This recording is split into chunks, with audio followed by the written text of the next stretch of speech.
என் அன்பு சகோதர சகோதரிகளே, கர்த்தருடைய இருதயம் என் பிள்ளைகள் உயர்த்தப்பட வேண்டும் என்பதுதான்.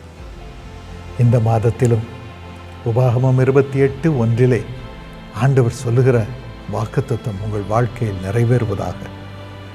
இந்த வாக்குத்தத்தம் வேதத்தில் இப்படி எழுதப்பட்டிருக்கிறது: உன் தேவனாகிய கர்த்தர் பூமியில் உள்ள சகல ஜாதிகளிலும் உன்னை மேன்மையாக வைப்பார், உன்னை மேன்மையாக வைப்பார்.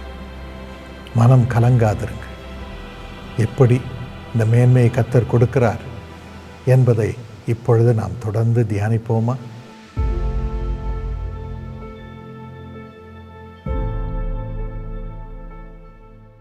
இன்று ஆண்டவர் உங்கள் ஒவ்வொருவரையும் உயர்ந்த ஸ்தானங்களுக்கு ஏறி வர பண்ண போகிறார். ஆண்டவர் உங்கள் பெயரை பெருமைப்படுத்த போகிறார். ஆண்டவர் எனக்கு சொன்னார், உங்கள் தலையை இன்று முதல் நான் உயர்த்துவேன், உங்களை கனம் பண்ணுவேன்.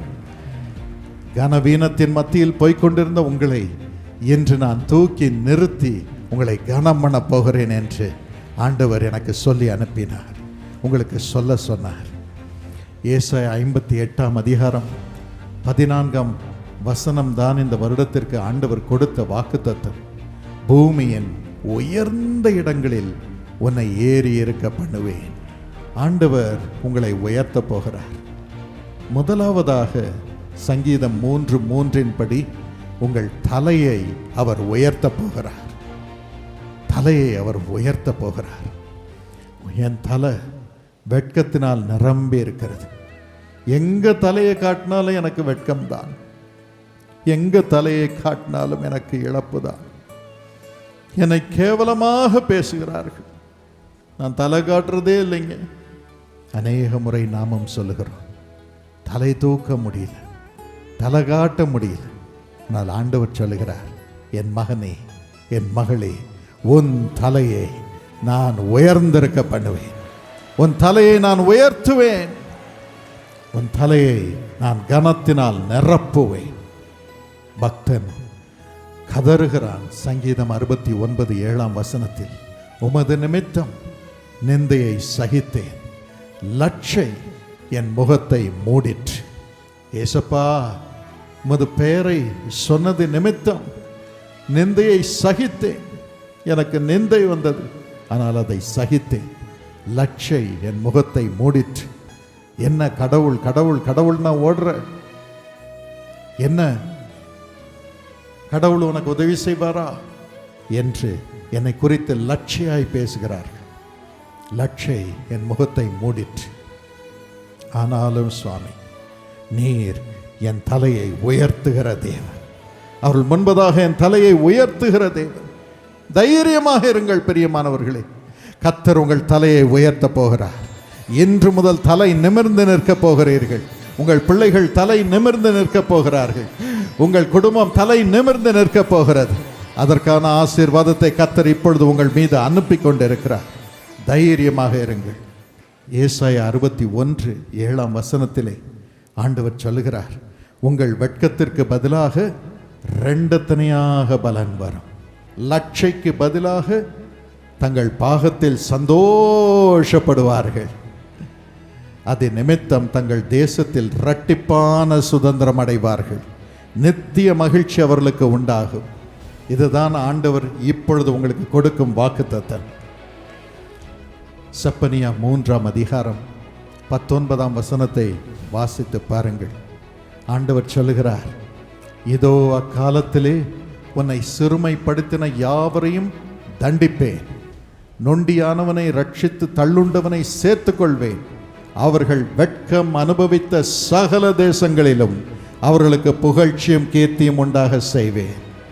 நீ வெட்கம் அனுபவித்த அதே இடத்திலே என் மகனே, என் மகளே, உனக்கு புகழ்ச்சியை தருவேன், உனக்கு கீர்த்தியை தருவேன், உன்னை நான் சேர்த்துக் கொள்வேன். உன்னை சிறுமைப்படுத்தின யாவரையும் தண்டிப்பேன் என்று ஆண்டவர் சொல்லுகிறார். தைரியமாக இருங்கள்.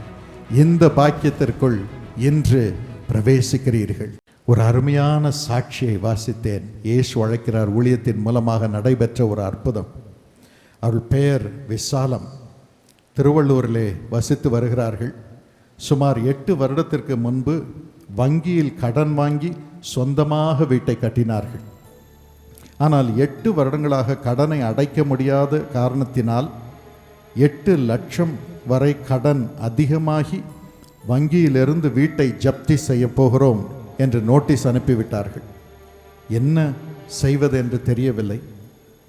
3 முறை நோட்டீஸ் அனுப்பினார்கள்.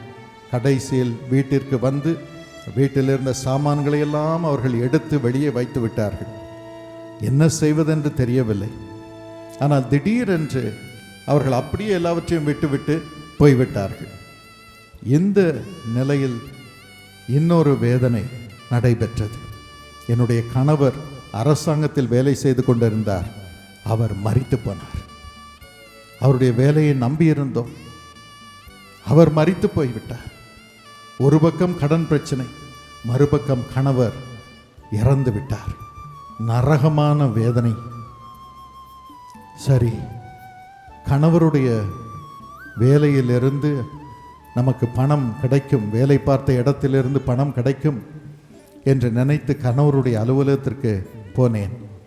அங்கு போய் கேட்ட பொழுது அவர்கள் சொன்னார்கள், உங்கள் கணவர் நிறைய கடன் வாங்கிட்டார், உங்களுக்கு சில 1000 தான் கிடைக்கும், 8 லட்சம்லாம் கிடைக்காது என்று சொல்லிவிட்டார்கள். அதிலும் வேதனை. நம்பிக்கையில்லாத நிலைமை. இந்த நிலைமையில் வானகரம் ஜபகோபுர கூட்டத்திற்கு வந்திருந்தார்கள். அவர்கள் வந்திருந்த பொழுது தனியாக நாங்கள் கூட்டம் முடிந்து ஜெபித்த பொழுது அவர்கள் வரிசையில் வந்து என்னிடம், எங்கள் வீடு ஜப்தி செய்ய போகிறார்கள், நாங்கள் என்ன செய்ய போகிறோம் என்று தெரியவில்லை, கடன் பிரச்சனை வாட்டுகிறது என்று சொன்னார்கள். நான் அவர்கள் தலையிலே கை வைத்து, இந்த சகோதரியின் வீட்டின் காரியத்தில் உதவி செய்யும் சுவாமி என்று சொல்லி அனுப்பினேன். கணவருடைய வேலை ஸ்தலத்திலிருந்து திரும்பி போனவுடன் பணம் வந்தது. நாங்கள் சில 1000 தான் எதிர்பார்த்தோம். ஆனால் 5 லட்சம் ரூபாய் கொடுத்தார். 5 லட்சம் ரூபாய் கொடுத்தார். அதோடு கூட வங்கியிலும் நீங்கள் இவ்வளவு கடன் திரும்பி செலுத்த வேண்டியதில்லை, இவ்வளவு செலுத்தினால் போதும் என்று அந்த தொகையும் குறைத்து விட்டார்கள். நாங்கள் பணத்தை திருப்பி கொடுத்து விட்டோம், இப்பொழுது கடன் இல்லாமல் இருக்கிறோம், வீட்டையும் பெற்றுக்கொண்டோம் என்று அவர்கள் சொன்னார்கள். கர்த்தர் உங்களுக்கும் அப்படியே செய்வார். தலை தூக்க முடியவில்லை, குடும்பத்திலே இழப்பு, பண கஷ்டம், தவிப்பு. இந்த நிலைமையில் இயேசு அவர்களை சந்திக்க வந்தார். இயேசு அவர்கள் தலையை உயர்த்தினார். உங்களையும் உயர்த்துவார். ஏனென்றால் அவர் சிலுவையிலே ஒவ்வொருடைய வெட்கத்தையும் தன் மீது ஏற்றுக்கொண்டு யாவருடைய லட்சையும் அவர் அனுபவித்து, எல்லாரும் அவரை கேலி செய்து, எல்லாரும் அவரை அவமானப்படுத்தி, எல்லாரும் அவரை துப்பி, அவரை அடித்து, அவரை கேவலப்படுத்தின நிலைமையில் அவர் நம் ஒவ்வொருவருக்காகவும் நம்முடைய வேதனையை சுமந்தார், வெட்கத்தை சுமந்தார், லட்சையை சுமந்தார். இன்று உயிரோடு இருக்கிறார்.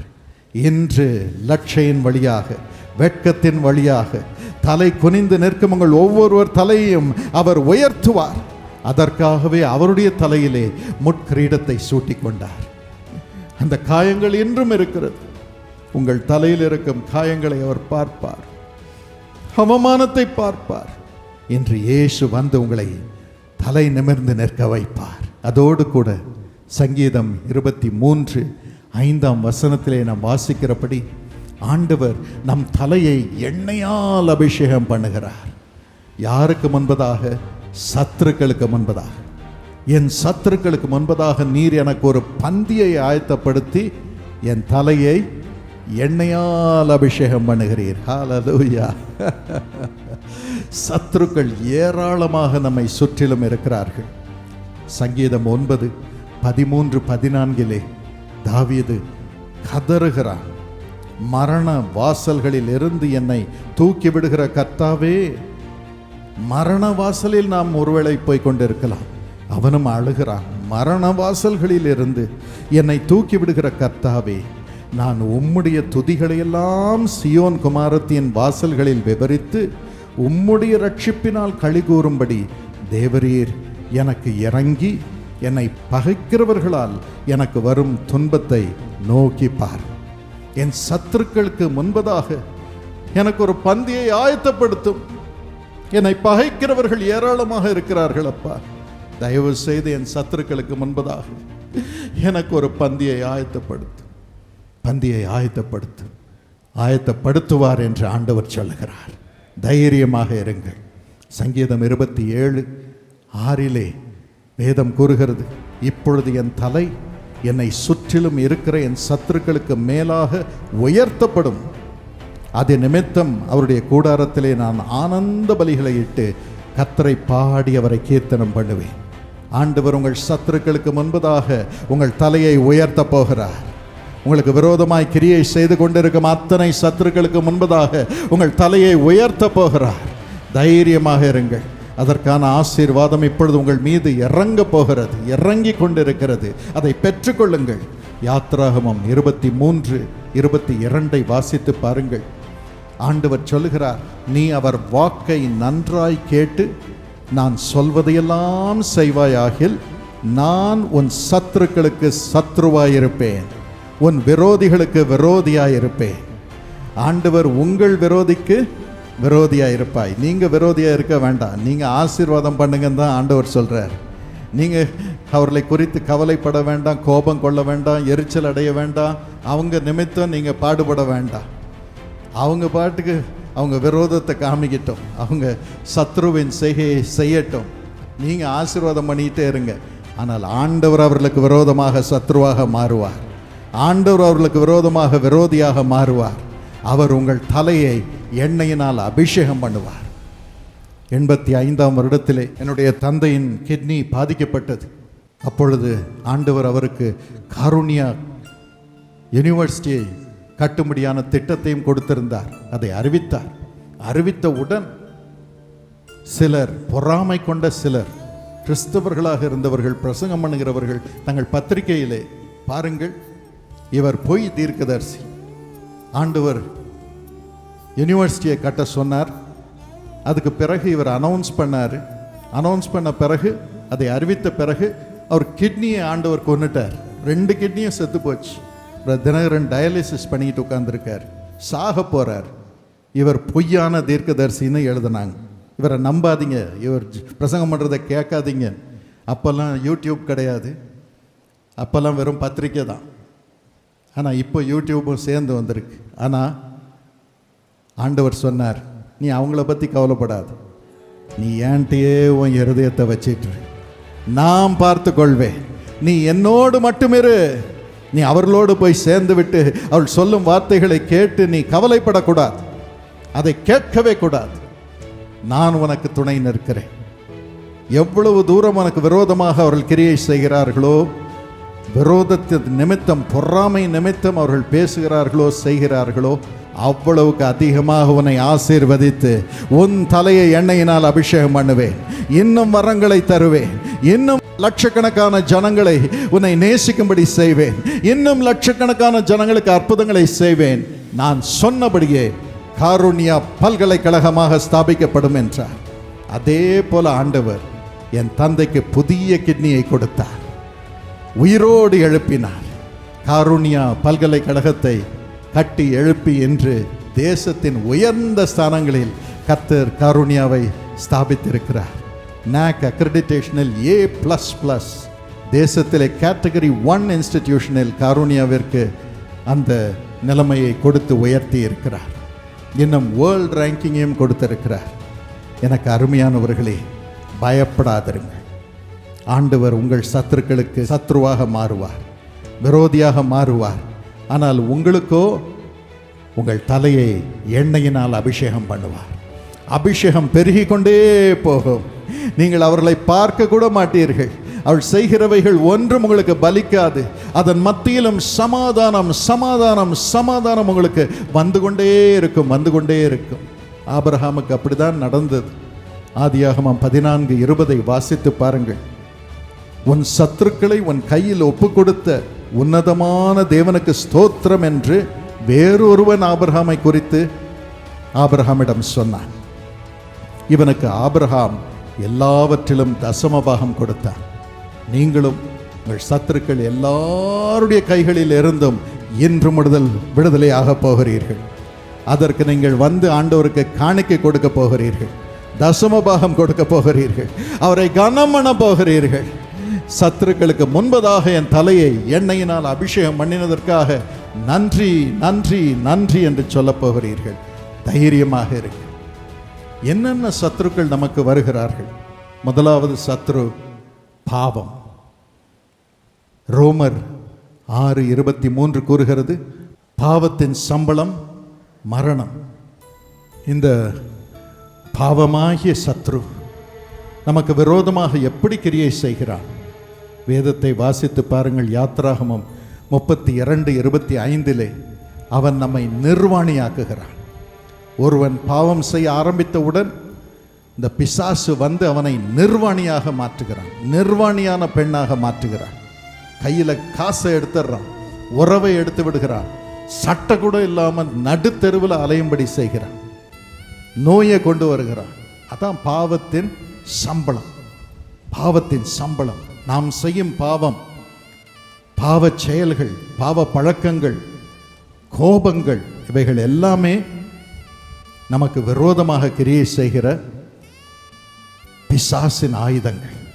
அது மரணத்தை கொண்டு வருகிறது. ஆதியாகமம் 2:25 வாசித்து பாருங்கள். ஆதாமும் ஏவாளும் ஆண்டவருக்கு கீழ்ப்படியாத பாவத்தை செய்தார்கள். என்ன நடந்தது? அவர்கள் நிர்வாணிகளானார்கள், நிர்வாணிகளானார்கள். கேவலமான நிலைமைக்கு வந்துவிட்டார்கள், தெருவுக்கு தூக்கி எறியப்பட்டார்கள்.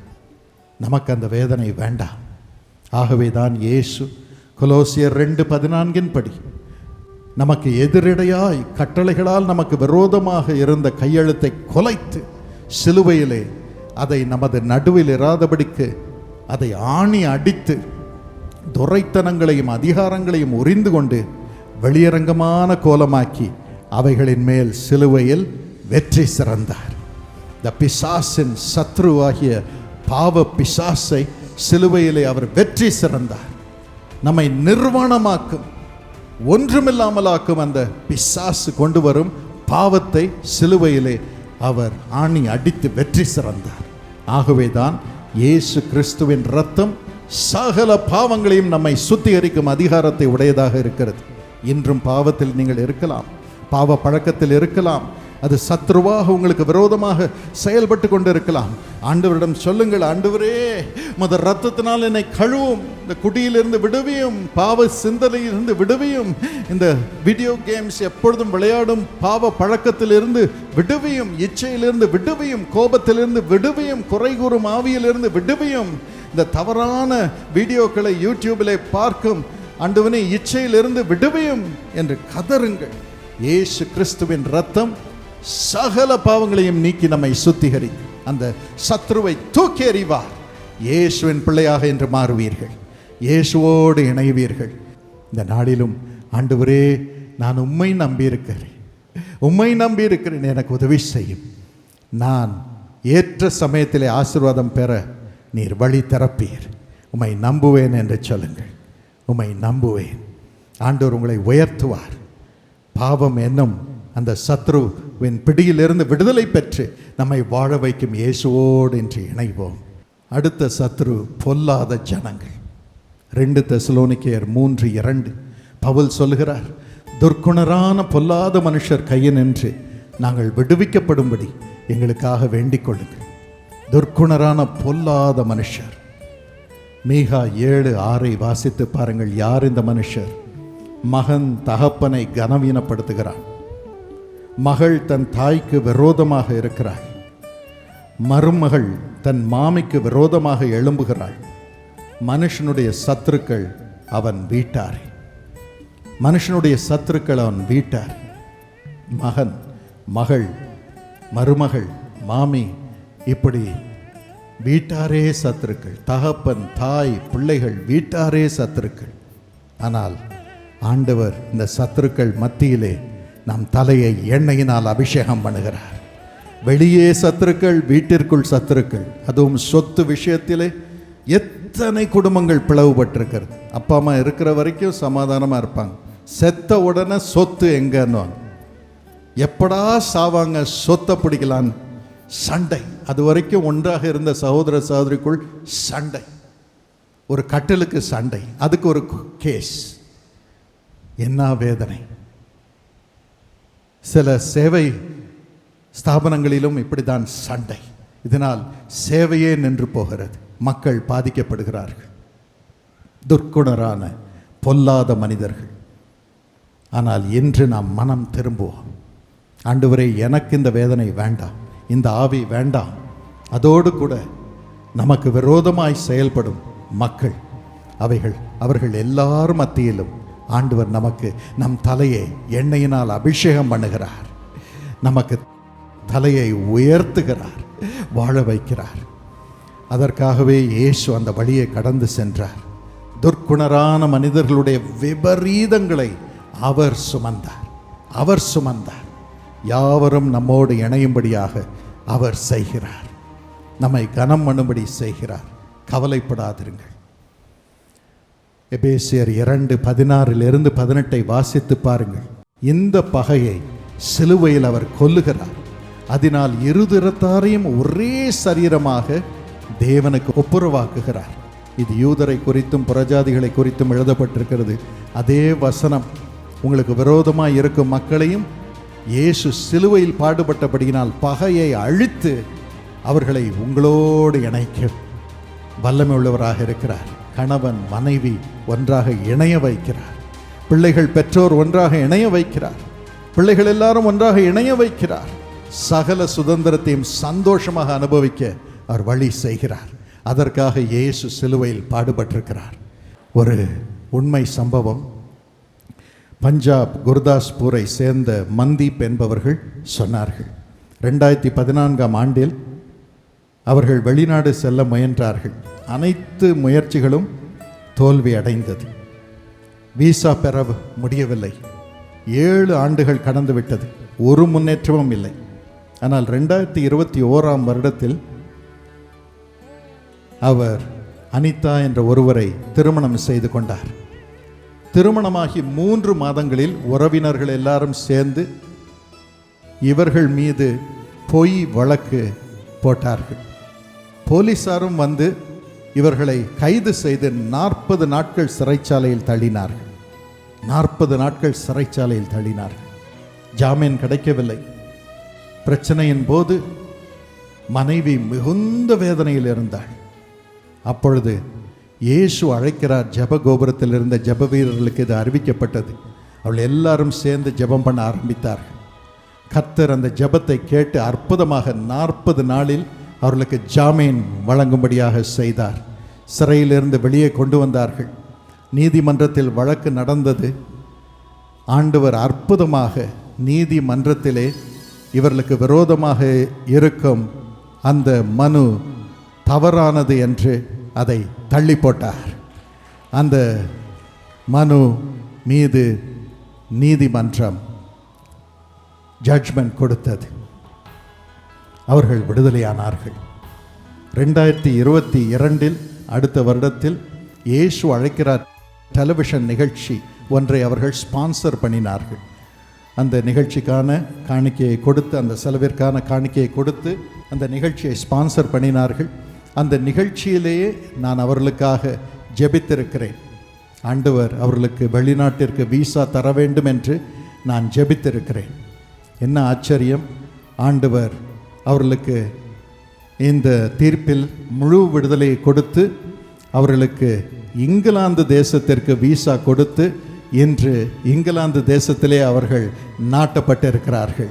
வேலையிலும் நாட்டப்பட்டிருக்கிறார்கள், வாழ்க்கையிலும் நாட்டப்பட்டிருக்கிறார்கள். என்ன ஆச்சரியம்! ஆண்டவர் இதே போல உங்கள் எதிரிகளின் வேண்டாத குற்றச்சாட்டுகள், தவறான குற்றச்சாட்டுகள் அனைத்திலிருந்தும் விடுதலையை கொடுப்பார்.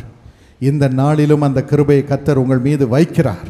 தைரியமாயிருங்கள், தைரியமாயிருங்கள். அவருடைய கரம் உங்கள் மீது இறங்கும். அதோடு கூட பொல்லாத பிசாஸ் நமக்கு எதிரியாக இருக்கிறான். சங்கீதம் 143:3 வாசித்து பாருங்கள். சத்ரு என் ஆத்துமாவை தொடர்ந்து என் பிராணனை தரையோடைய நசுக்கி வெகு காலத்துக்கு முன் மரித்தவர்கள் போல என்னை இருளில் இருக்க பண்ணுகிறான். பொல்லாத பிசாஸ் நம்மை பின்பற்றி வருகிறான். நம் ஆத்மாவை தொடர்கிறான். நம்மை தரையிலே தள்ளி செத்து போனவர்கள் போல சில வேளைகளில் இருக்க செய்கிறான். யோவான் 10:10 வாசித்து பாருங்கள். அவன் வந்து திருடுகிறான், அவன் கொல்லுகிறான், அவன் அழிக்கிறான், சந்தோஷத்தை திருடுகிறான். சில பிள்ளைகள் சொல்லுவார்கள், இளம் வாலிப பிள்ளைகள், இந்த பிசாசு ஒரு மனுஷனை போல வரான், வந்து என் கற்பை அழிக்க செயல்படுகிறான். அங்கிள் காப்பாத்துங்க, என்னை காப்பாற்றுங்கள் என்று அந்த பிள்ளை அழுகிறது. பொல்லாத பிசாசு, ஏவல் பிசாசு, மந்திர பிசாசு, இதெல்லாம் செயல்படுகிறது. சில வேளைகளில் நாமே சாத்தானுக்கு நம்முடைய வாழ்க்கையை ஒப்பு கொடுத்து விடுகிறோம். யூதாசை பாருங்கள், அவன் பொல்லாத ஜனங்களுடைய வார்த்தையை கேட்டுக்கொண்டே இருந்தான். அவள் சொன்னாள், நான் காசு தரேன்ப்பா, நீ இயேசுவை மறுதலிச்சிரு, நீ இயேசுவின் சீஷன் தான், நீ தான் கூடயே இருக்கிற, உன்னை காசு கொடுத்து நான் விலைக்கு வாங்கிடுறேன், காசு வாங்கிக்கோ, இயேசுவை மறுதலிச்சிரு, இயேசுவை மறுதலிச்சிரு. அவன் சொல்கிறத கேட்டுக்கிட்டே இருந்தான். அவன் கேட்க கேட்க கேட்க வேதம் கூறுகிறது, சாத்தான் அவனுக்குள் பிரவேசித்தான். Satan entered Judas. தவறான வார்த்தைகளை நாம் கேட்கும் பொழுது சாத்தான் உள்ளே வந்து விடுகிறான். யூதாசுடைய நிலைமை என்ன ஆனது? கடைசியில் அவன் தூக்கு மாட்டிக்கொண்டு செத்தான். அதான் பிசாசு பண்ற வேலை. கொல்லுகிறான், அழிக்கிறான், திருடுகிறான். ஒரு நாளும் நாம் சாத்தானுக்கு இடம் கொடுக்க போவதில்லை. வேதத்தை ஒவ்வொரு நாளும் வாசித்து இயேசுவால் நிரம்புவோம். ஒரு நாளும் நாம் உலகத்திற்கு செவியை சாய்க்காதிருப்போம். உலக வழிகளுக்கு நாம் நம்முடைய இருதயத்தை சாய்க்காதிருப்போம். பரிசுத்தமாய் வாழும். யார் எப்படி போனாலும் பரவாயில்லை. பரிசுத்தமாய் இருக்கிறவன் இன்னும் பரிசுத்தமாகட்டும், நீதி செய்கிறவன் இன்னும் நீதி செய்யட்டும் என்று ஆண்டவர் சொல்கிறார். அப்படியே நாம் இருப்போம். யோவான் 8:44 இந்த பிசாசு பொய் சொல்ல வருகிறான், பொய் சொல்லி வருகிறான், நம்மையும் பொய் சொல்ல வைக்கிறான். பிதாவினுடைய அந்த பிசாசின் இச்சையின்படி பொய் சொல்கிறோம். கடைசியில் அது நிமித்தமும் மனுஷ கொலைபாதகனாக மாறிவிடுகிறோம். இந்த நாளிலும் அந்த துக்கத்தில் இருந்து, அந்த தீங்கிலிருந்து கர்த்தர் நம்மை விடுவிக்க வருகிறார். தைரியமாக இருங்கள்.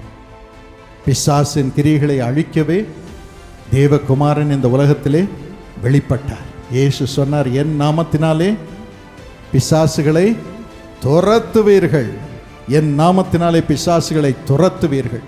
என்ன பிசாசாக இருந்தாலும் சரி, அந்த பிசாசுகள் எல்லாம் என்று ஓடும். இயேசு உங்கள் தலையை உயர்த்துவார். அந்த சத்ருவுக்கு முன்பதாக உங்கள் தலையை அபிஷேகம் பண்ணுவார். பரிசுத்த ஆவியானவரால் அபிஷேகம் பண்ணுவார். இனி சாத்தான் உங்களை தொடுவது இல்லை, இச்சிப்பது இல்லை, உங்கள் இருதயத்தை இருளில் உட்கார வைப்பது இல்லை, உங்களை திருடி தரையிலே செத்தவர்கள் போல வைப்பது இல்லை. நீங்கள் ஜீவனோடு வாழும்படியாக இயேசு உங்களை பரிசுத்த ஆவியானவரால் இன்று நிரப்ப போகிறார். என் நாமத்தினாலே பிசாசுகளை துரத்துவீர்கள். தைரியமாக இருங்கள். இப்பொழுதும் பொல்லாத பிசாசின் பிடியில் இருக்கும் ஒவ்வொருவரையும் கர்த்தர் இப்பொழுது விடுதலை செய்கிறார். உங்கள் பாகங்கள், சிலருடைய பாகங்கள் பொல்லாத பிசாசின் நிமித்தம் பாதிக்கப்பட்டிருக்கிறது. வைத்தியர்கள் சொல்லுகிறார்கள், எல்லாம் கரெக்டாக தான் இருக்கு, எல்லா டெஸ்ட்டும் கரெக்டாக இருக்கு, ஆனால் ஏன் இந்த வலி, ஏன் இந்த வேதனை, ஏன் இந்த வாந்தி, ஏன் இந்த தூக்கமின்மை என்று எங்களுக்கு தெரியவில்லை, ஏன் இந்த மயக்கம் என்று தெரியவில்லை என்று. அது பொல்லாத பிசாசினால் வந்த உபாதைகள். அந்த பிசாசுகளை இயேசு இப்பொழுது துரத்துகிறார். தைரியமாக இருங்கள், பயப்படாதிருங்கள். இயேசுவின் நாமத்தில் பிசாசுகள் ஓடும். இப்பொழுது ஆண்டவர் அதை விரட்டுகிறார். நீங்கள் எழுந்து அவருக்கு சாட்சிகளாக இருப்பீர்கள். நீங்கள் ஜெபம் பண்ணும் பொழுது ஆண்டவர் மற்றவர்களுடைய பிரச்சனைகளை நீக்குவார், பிசாசை துரத்துவார். தைரியமாக இருங்கள். கடைசியாக நமக்கு சத்ருவாக இருப்பது மரணம். மரணம். 1 கொரிந்தியர் 15:26 வாசித்து பாருங்கள். பரிகரிக்கப்படும் கடைசி சத்ரு மரணம். ஆனால் ஆண்டவர் பாருங்கள், அந்த மரணத்தை அவருடைய ஜீவனால் விழுங்கினார். 1 கொரிந்தியர் 15:54 கூறுகிறது, பொல்லாத மரணத்தின் வல்லமையை இயேசு தமது ஜீவனால் விழுங்கினார். ஆகவேதான் 1 கொரிந்தியர் 15:57 வாசிக்கிறோம், நம்முடைய கர்த்தராகி இயேசு கிறிஸ்துவினாலே நமக்கு ஜெயம் கொடுக்கிற தேவனுக்கு ஸ்தோத்திரம். ஆண்டவர் தமது ஆவியினால் நம்மை நிரப்புவார். அப்பொழுது மரண பயம் நம்மை விட்டு நீங்கும். செத்து போயிடுவோமோன்னு சிலர் பயந்துக்கிட்டே இருப்பாங்க, என்னை கொன்றுவாங்களோன்னு பயந்துக்கிட்டே இருப்பாங்க. ஆனால் 2 கொரிந்தியர் 3:18 கூறுகிறது, ஆண்டவர் நம் தலையை ஆவியினால் அபிஷேகம் பண்ணும் பொழுது இயேசுவின் சாயலாக நாம் மாறிவிடுகிறோம். இயேசுவின் சாயலாக மாறிவிடுகிறோம். இந்த உலகத்திலும் நாம் வாழுவதற்காக ஒரு பலன் வருகிறது, ஜீவன் வருகிறது. செத்தாலும் அடுத்த வினாடி இயேசுவோடு இணையும்படியான ஜீவன் வருகிறது. இந்த உலகத்திலும் இயேசுவோடு, மரித்த பிறகும் இயேசுவோடு. பயம் நம்மை ஆட்கொள்வதில்லை. இந்த சத்ரு நம்மை நரகத்திற்கு தள்ளுவதில்லை. நாம் பரலோகம் போகிறோம். ஆகவே தான் இயேசு பரலோகத்திற்கு நம்மை அழைத்து கொண்டு போகும் அவருடைய அதிகாரத்தை சிலுவையில் காட்டினார். லூக்கா 23 ஆண்டவரே, நீர் பரலோகம் போகும் பொழுது என்னை நினைத்தருளும் என்று அந்த திருடன் வேண்டிக் கொண்டான், கள்ளன் வேண்டிக் கொண்டான். இயேசு சொன்னார், இன்றைக்கு நீ என்னோடு பரதீசில் இருப்பாய். நான் உன்னை பரலோகத்திற்கு அழைத்து செல்லுவேன். உனக்கு விரோதமாக செயல்படும் சத்ரு உன்னை நரகத்திற்கு தள்ளுவதில்லை, மரணம் உன்னை நரகத்திற்கு தள்ளுவதில்லை.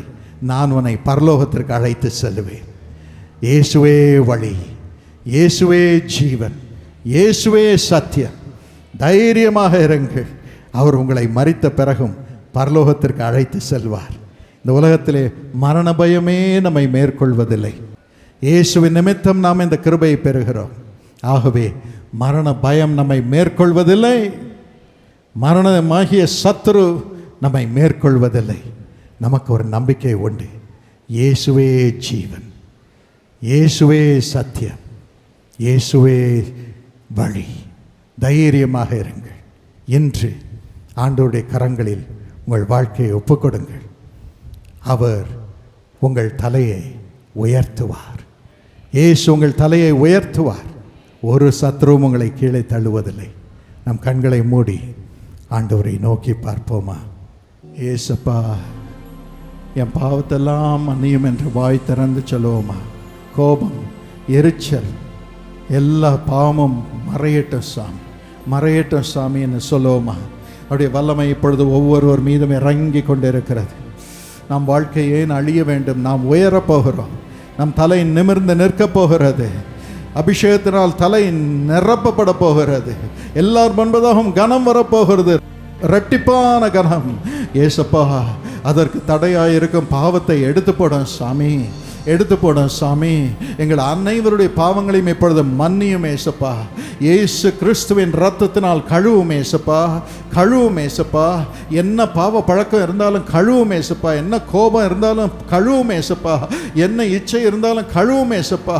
பழைய நாட்களில் என்ன தவறு செய்திருந்தாலும் அதை மன்னித்து அந்த இரத்தத்தினால் அந்த சாபத்தை நீக்கிவிடும் ஏசப்பா, நீக்கிவிடும். எல்லாரையும் விடுதலையாக்கும், விடுதலையாக்கும், விடுதலையாக்கும். இப்பொழுது இறங்குவதற்காக நன்றி, நன்றி, நன்றி. கர்த்தர் நம்மை புதுப்பிக்கிறார், புதிய மனுஷர்களாக மாற்றுகிறார். அவருடைய ஜீவன் இறங்கி கொண்டிருக்கிறது. Thank you holy spirit. நிரப்பும் சுவாமி. எல்லா தலையும் அபிஷேகத்தினால் நிரப்பும், நிரப்பும், நிரப்பும். அபிஷேக தைலத்தினால் நிரப்பும். எல்லாரும் இயேசுவை போல மாறட்டும். இயேசுவை போல எங்கள் அனைவரையும் மாற்றும், மாற்றும், மாற்றும், மாற்றும். ஆண்டவரே, என்னதான் எங்களுக்கு குறைபாடுகள் வந்தாலும், என்னதான் ஏமாற்றங்கள் வந்தாலும், ஒரு நாளும் உம்மை மறுதலிக்காதபடி, இயேசு ஏன் இப்படி எனக்கு செய்து விட்டார் என்று கோபத்திலே பேசாதபடி தயவு செய்து எங்கள் ஆவியை இப்பொழுது மாற்றி போடும் அப்பா. கர்த்தர் நன்மையை தருவார், இன்றைக்கே செய்வார் என்று நாங்கள் விசுவாசித்து சொல்லும்படி கிருபை செய்யுமே சப்பா, கிருபை செய்யுமே சப்பா, கிருபை செய்யுமே சப்பா. அந்த குற்ற எண்ணங்களை, குற்ற உணர்வுகளை, குற்ற கோபங்களை எல்லாம் மன்னியும். நீர் அப்படி செய்வதற்காக நன்றி, நன்றி, நன்றி ஏசப்பா. எங்களை சுத்திகரிப்பதற்காக நன்றி, புதுப்பிப்பதற்காக நன்றி, எல்லாவற்றையும் மறுரூபப்படுத்துவதற்காக நன்றி. சிலர் பிள்ளைகளுக்காக ஜெபிக்கிறார்கள். பிள்ளைகளுக்கு பயங்கர கோபம், இயேசுவின் மீது கோபம், குடும்பத்தின் மீது கோபம். அவர்கள் எல்லாம் இயேசு இப்பொழுது மாற்றி கொண்டிருக்கிறார். கணவனுக்கு கோபம், வேண்டாத சஸ்பிஷன் ஸ்பிரிட், எல்லா சந்தேக ஆவி, இவைகள் எல்லாவற்றையும் இயேசு இப்பொழுது துரத்துகிறார், குடும்ப வாழ்க்கையை கெடுக்கும் இந்த ஆவிகளை எல்லாம், இந்த பாவ உணர்வுகளை எல்லாம் இயேசு துரத்துகிறார். தைரியமாக இயேசுவுக்கு நன்றி சொல்லுங்கள், நன்றி சொல்லுங்கள். குடும்பத்திலே அத்தனை பேரையும் இந்த ரத்தத்தினால் கழுவும் ஏசப்பா. அத்தனை பேர் பாவத்தையும் நீக்கும், அத்தனை பேர் பாவ பழக்கங்களில் இருந்து அவர்களை விடுவியும், கெட்ட உணர்வில் இருந்து விடுவியும், கோபத்திலிருந்து விடுவியும், இயேசுவை நம்பாத உணர்வில் இருந்து அவர்களை விடுவியும் ஏசப்பா, விடுவியும் ஏசப்பா. இப்பொழுது விடுவியும். எல்லாரும் இயேசுவின் பிள்ளைகளாக, தெய்வத்தின் பிள்ளைகளாக மாறி இருப்பதை இந்த பிள்ளைகள் காணட்டும் ஏசப்பா, காணட்டும் ஏசப்பா. புது ஆவியை அவர்களுக்குள் இயேசுவின் நாமத்தில் வைக்கிறோம். குடும்பத்தில் அனைவர் மீதும் வைக்கிறோம் ஏசப்பா. வேலை ஸ்தலத்திலும் அப்பா உமது பிள்ளைகளுக்கு இடராய் இருக்கும் பாவத்தை செய்யும் மக்களுடைய வாழ்க்கையை மாற்றும் ஏசப்பா. அவர்கள் எல்லாரும் பரிசுத்தவான்களாக மாறட்டும், உமது பிள்ளைகளுக்கு ஆதரவாக மாறட்டும் ஏசப்பா. ஒரு புது ஆவியை அவர்களுக்குள் ஊற்றும் ஏசப்பா. யார் யாருக்கு ஜெபிக்கிறார்களோ அத்தனை பேரும் இப்பொழுது உமது பிள்ளைகளாக மாற்றும், அத்தனை பேரையும் உமது பிள்ளைகளாக மாற்றும், மாற்றும் ஏசப்பா, மாற்றும். நீர் அப்படி செய்வதற்காக நன்றி. எல்லாரும் ஆண்டவருக்கு நன்றி சொல்லுங்கள். யார் யாருக்காக ஜெபித்துக் கொண்டிருக்கிறீர்களோ அவர்களை ஆண்டவர் மறுரூபப்படுத்தி கொண்டிருக்கிறார். அதற்காக ஆண்டவரை ஸ்தோத்திரியுங்கள், ஸ்தோத்திரியுங்கள், ஸ்தோத்திரியுங்கள். மக்கு நன்றி இயேசுப்பா, நன்றி, நன்றி. பொல்லாத பிசாசு, சத்ருவாகிய பிசாசு இப்பொழுது நீக்கப்படுகிறான், இப்பொழுது நீக்கப்படுகிறான். இயேசுவின் நாமத்தினாலே இந்த சத்ருவாகிய பிசாசை ஒவ்வொரு வாழ்க்கையிலிருந்தும் வெளியே துரத்துகிறேன். பொல்லாத பிசாசு, நீ என்ன பிசாசாக இருந்தாலும் சரி, நீ என்ன அசுத்த ஆவியாக இருந்தாலும் சரி, நீ என்ன மந்திர சக்தியாக இருந்தாலும் சரி, இயேசுவினை சிலுவையிலே ஆணி அடித்து வெற்றி சிறந்திருக்கிறார். இயேசுவின் நாமத்தினாலே ஒருவரையும் தொடக்கூடாது என்று நான் கட்டளையிடுகிறேன். அவள் வீட்டிற்குள் வராது என்று கட்டளையிடுகிறேன். அவளை விட்டு நீ வெளியே வா என்று இயேசுவின் நாமத்தில் கட்டளையிடுகிறேன், இயேசுவின் நாமத்தில் கட்டளையிடுகிறேன். நிரந்தரமாக இந்த பிசாசுகள் ஓடட்டும். இயேசுப்பா, நீர் விடுதலை செய்வதற்காக நன்றி, நன்றி. பரிசுத்த ஆவியானவரே, அவள் தலையை ஆவியினால் நிரப்பும், அபிஷேகத்தினால் நிரப்பும். ஆவியின் அபிஷேகத்தை கொடுக்கும் பரிசுத்த ஆவியானவரே, உமது பிள்ளைகளை நிரப்ப சுவாமி. இனி பிசாசுக்கு இடமே இருக்கக்கூடாது, வியாபாரத்திலே பிசாசுக்கு இடமே இருக்கக்கூடாது, சரீரத்திலே நோயை கொண்டு வரும் பிசாசுக்கு அவர்கள் சரீரத்திலே இடமே இனி இல்லை. அந்த பிசாசுகளை வெளியே துரத்துகிறேன். சரீர உறுப்புகள் சுகம் அடையட்டும், சரீர உறுப்புகள் சுகம் அடையட்டும், சரீர உறுப்புகள் சுகம் அடையட்டும். இந்த பிசாசுகள் எல்லாம் நீங்கட்டும், இப்பொழுது வெளியே வரட்டும். இயேசுவின் நாமத்தில் நரகத்திற்கு துரத்துகிறேன். வீட்டை கெடுக்கும் பிசாசு, வாழ விடாமல், வீட்டிலே வாழ விடாமல் செய்யும் பிசாசுகளை வெளியே துரத்துகிறேன். வேலை செய்ய விடாமல் கிரியை செய்யும் பிசாசுகளை துரத்துகிறேன் இயேசுவின் நாமத்தினாலே. ஆண்டவனே, கணவன் மனைவி பிள்ளைகள் பெற்றோர் உறவில் சந்தோஷமாக இருக்க விடாத பிசாசுகளை வெளியே இயேசுவின் நாமத்தில் துரத்துகிறேன், துரத்துகிறேன். அதற்கு உமது பிள்ளைகள் மீது உமது அபிஷேகத்தை அனுப்ப சுவாமி, அதற்கு அபிஷேகத்தை அனுப்ப சுவாமி. பரிசுத்த ஆவியானவரை இறங்கும் அப்பா. இவர்கள் மீது இறங்க இறங்க இறங்க பிசாசுகள் ஓடுகிறது, நிரந்தரமாக ஓடுகிறது. பண பிரச்சனை கொண்டு வரும் பிசாசுகள் ஓடுகின்றன. ஸ்தோத்திரம் அப்பா. இவர்களை உமது ஆவியினால் நிரப்புவதற்காக ஸ்தோத்திரம், ஸ்தோத்திரம், ஸ்தோத்திரம் அப்பா. பண பிரச்சனை பிசாசுகள் இனி இவர்களை தொடவே கூடாது ராஜா. அவர்களை நரகத்திற்கு துரத்துகிறேன், நரகத்திற்கு துரத்துகிறேன். இனி இவர்கள் செழிக்கட்டும். 10 ரூபாய் கையில் இருந்தால் அது 10,000 செயல்படட்டும். 10,000 இருந்தால் 10 லட்சமாக செயல்படட்டும். அவர்களுக்கு வீட்டை கட்டித்தாரும் அப்பா. வீட்டை கட்ட விடாமல் கிரியை செய்யும் பிசாசுகளை துரத்துகிறேன், நரகத்திற்கு துரத்துகிறேன். இவர்களுக்கு வீடு கட்டப்படுவதாக கட்டித்தாருமே சுப்பா. ஆசீர்வதியும், ஆசீர்வதியும், ஆசீர்வதியும். பிள்ளைகளை படிக்க விடாத பிசாசுகளை வெளியே துரத்துகிறேன். கான்சென்ட்ரேட் பண்ண விடாத பிசாசுகளை துரத்துகிறேன். கெட்ட பழக்கங்களுக்கு அடிமையாக்கும் பிசாசுகளை வெளியே துரத்துகிறேன். பிசாசுகளை இயேசுவின் நாமத்தில் பிள்ளைகளை தொடாது என்று உனக்கு நான் கட்டளையிடுகிறேன். கர்த்தருடைய கரம் பிள்ளைகள் மீது இறங்கட்டும். கொஞ்சம் படித்தாலும் அதிகமான மார்க் வரட்டும் அப்பா. பிள்ளைகள் உயர்ந்த ஸ்தானங்களுக்கு வரட்டும். திருமணம் செய்ய விடாமல் கிரியை செய்யும் பிசாசுகளை துரத்துகிறேன் இயேசுவின் நாமத்தில். ஆண்டவனே, குழந்தை பிறக்க விடாமல் கிரியை செய்யும் பிசாசுகளை இயேசுவின் நாமத்தில் துரத்துகிறேன் அப்பா. அந்த பிசாசுகள் இனி கிரியை செய்யக்கூடாது. குழந்தை உருவாகட்டும் அப்பா. ஆண்டவனே, திருமணம் ஆகட்டும் ஏசப்பா. ஆசீர்வதியும், பிள்ளைகளை ஆசீர்வதியும் ஏசப்பா. நீர் அப்படி செய்வதற்காக நன்றி, நன்றி, நன்றி ஏசப்பா, நன்றி ஏசப்பா, நன்றி ஏசப்பா, நன்றி ஏசப்பா, நன்றி ஏசப்பா. கோடாகொடி ஸ்தோத்திரம் அப்பா. வேண்டாத கோர்ட் கேஸிலிருந்து உமது பிள்ளைகளை விடுவியும் அப்பா. அநியாயங்களிலிருந்து விடுவியும் அப்பா. வரவேண்டிய ஆர்டர்லாம் உமது பிள்ளைகளுக்கு வரும் வாரத்திலே வரட்டும் அப்பா. வரட்டும் அப்பா, வரட்டும். பொல்லாத ஜனங்கள் அதை தடுத்து நிறுத்தி இருக்கிறார்கள். இயேசுவின் நாமத்தில் அவர்கள் கரங்களை கட்டி போடுகிறோம் அப்பா. அவர்களே சைன் போட்டு ஆர்டர் கொடுக்கும்படியாக கர்த்தருடைய கரம் அவர்கள் மீது கிரியை செய்யட்டும் அப்பா. நீர் அதை செய்வதற்காக நன்றி, நன்றி, நன்றி. பொல்லாத ஜனங்களை உமது பிள்ளைகள் வாழ்விலிருந்து நீர் நீக்கி அவர்கள் உமது பிள்ளைகளுக்கு சிநேகிதர்களாக மாறுவதற்காக நன்றி. இவர்களை ஆசீர்வதிக்கும் ஜனங்களாக மாறுவதற்காக நன்றி. ஆண்டவனே, வேலையிலே சம்பளம் கரெக்டாக வரட்டும், வரட்டும், வரட்டும். அதை தடுத்து நிறுத்தும் ஆவிகளை எல்லாம் இயேசுவின் நாமத்தில் நரகத்திற்கு எறிகிறேன் அப்பா. சரீரத்தை எங்கு நோய் இருந்தாலும் உங்கள் மார்பிலே கை வைத்துக் கொள்ளுங்கள்.